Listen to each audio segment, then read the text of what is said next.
இந்த ஒரு நொடிக்காக தான் தொலைக்காட்சியில் பல அரசியல் தலைவர்கள் காத்திருக்கிறார்கள். கொங்கு மண்டலம் என்று சொன்னால் குளிரூட்டும் மலைகள் ஒரு பக்கம், அடர்த்தியான 1000 ஆண்டுகளை தாண்டக்கூடிய தமிழ் பாரம்பரிய வரலாறு இன்னொரு பக்கம், திரும்பிய திசையெல்லாம் தேனி போல சுறுசுறுப்பாக ஓடக்கூடிய உழைப்பாளிகள் ஒரு பக்கம்.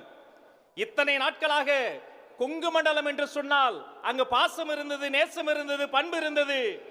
இந்த நாள் முதல் கொங்கு மண்டலமே தளபதி மண்டலமாக பெயர் மாற்றம் பூண்டிருக்கிறது.